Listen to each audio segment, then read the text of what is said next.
রাস্তাটা যখন কঠিন মনে হবে তখন বুঝবেন এই পথেই সফলতা আছে। সম্ভাবনার দরজা তখনই খোলে যখন আপনি সংকটের মুখে দাঁড়িয়ে থাকেন। আসসালামু আলাইকুম, আমি ফয়সাল হক। ফয়সাল ইন ফোকাসে আপনাকে স্বাগতম। ফয়সাল ইন ফোকাসের ফেসবুক এবং ইউটিউব চ্যানেল যদি আপনি এখনো সাবস্ক্রাইব না করে থাকেন তাহলে এখনই সাবস্ক্রাইব করুন এবং আমার পাশেই থাকুন। ঢাকার একটি সাধারণ পরিবারের গল্প। ছেলেটির নাম ছিল রফিক। বাবা ছিলেন সাধারণ একজন চাকরিজীবী, মা ছিলেন গৃহিণী। 3 ভাই বোনের ভিতর ছেলেটি ছিল বড়। ছেলেটি জীবনে কিছু করার জন্য প্রচুর আগ্রহী ছিল এবং ছেলেটি বিশ্বাস করত আমি আমার জীবনে প্রতিষ্ঠিত হবই, কিন্তু কিভাবে হবে। এই টানাপোড়েনের সংসারের ভিতর নিজের পড়াশোনার খরচ, ছোট ভাই বোনের পড়াশোনার খরচ, সংসারের খরচ, বাবা শারীরিকভাবে অসুস্থ, তার চিকিৎসা খরচ, একটা মানুষের ইনকামের উপর গোটা পরিবার, যা খুবই অস্বস্তিকর একটি অনুভূতি ছেলেকে সবসময় পীড়া দিত। কিন্তু ছেলেটি সবসময় বিশ্বাস রাখত নিজের উপর, আমি অবশ্যই কিছু না কিছু করতে পারবো এবং আমি অবশ্যই জীবনে প্রতিষ্ঠিত হতে পারবো এবং আমার বাবা আমার মায়ের যে সংগ্রাম আমাদের সংসারের পিছে আমাদের পিছে, সেটার জন্য আমি অবশ্যই তাদের খুব উত্তম প্রতিদান দিতে পারবো আমার কাজের মাধ্যমে। স্কুল জীবন পার হয়ে ছেলেটি আসলো কলেজ জীবনে।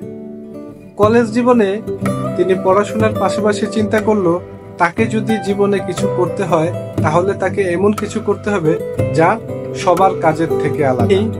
কলেজ জীবন পার করার পরে পত্রিকায় একটি চাকরির বিজ্ঞপ্তি দেখলেন এবং বিজ্ঞপ্তিটিতে লেখা ছিল যে ইন্টার পাশের পরেই চাকরির একটি সুযোগ।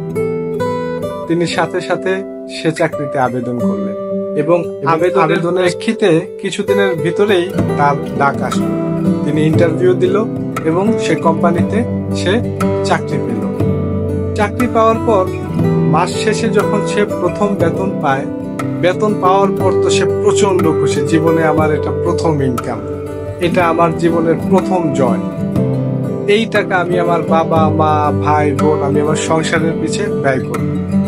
কিন্তু হঠাৎ রাতে ঘুমানোর সময় ছেলেটি চিন্তা করলো যে এই জয়ই তো শেষ জয় নয়, আমাকে যদি জীবনে কিছু করতে হয় তাহলে এটা হচ্ছে শুধুমাত্র একটি সূচনা, আমাকে আরো পরিশ্রম করতে হবে, আমাকে আরো উদ্যমী হতে হবে।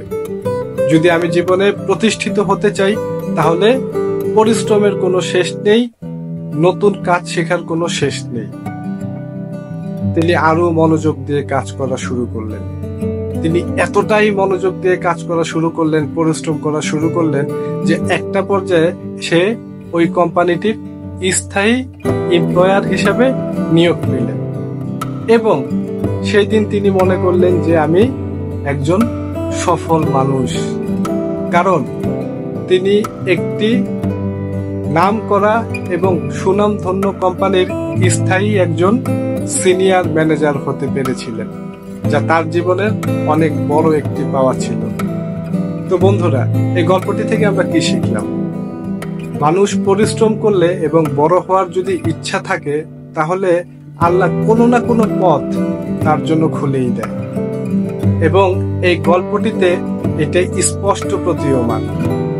ছেলেটির বাবার চিকিৎসা, সংসারের দায়িত্ব, ছোট ভাই বোনের পড়াশোনার দায়িত্ব, মার দায়িত্ব, সবকিছু ছেলেটি নেওয়ার পরেও ছেলে একটি সেভিংস করতে পারছে এখন। ছেলেটি ঢাকা শহরে, যে শহরের মতো জায়গায় 1 গ্লাস পানি কিনে খেতে হয়, সেরকম একটি পরিবেশে নিজের একটি থাকার মতো স্থায়ী জায়গাও করতে পেরেছে। তো বন্ধুরা, এই গল্প থেকে আমাদের অনুপ্রেরণা নেওয়ার মতো অনেক কিছুই আছে। সাধারণ পরিবারের একটি ছেলে, যে ছেলেটি জানতো না আগামীকাল আমার পরিবার কিভাবে চলবে, কিন্তু তার মনের ভিতর একটি আত্মবিশ্বাস ছিল আমি জীবনে কিছু করবই, আমাকে জীবনে প্রতিষ্ঠিত হতে হবেই, এবং সেই প্রেরণা তাকে আজ এমন একটি জায়গায় নিয়ে এসেছে তিনি এখন গর্ব করে বলতে পারে যে আমি আমার জীবনে একজন সাকসেস মানুষ। আপনি যদি জীবনে সফল হতে চান তাহলে আজ থেকেই শুরু করুন। আপনি যদি থেমে যান তাহলে আপনি কখনোই জানতে পারবেন না আপনি কোথায় পৌঁছাতে পারতেন। তো বন্ধুরা, আমার গল্পটি যদি আপনার কাছে ভালো লাগে অবশ্যই লাইক, কমেন্ট এবং শেয়ারের মাধ্যমে আমার পাশেই থাকবেন। আসসালামু আলাইকুম ওয়া রাহমাতুল্লাহি ওয়া বারাকাতুহু।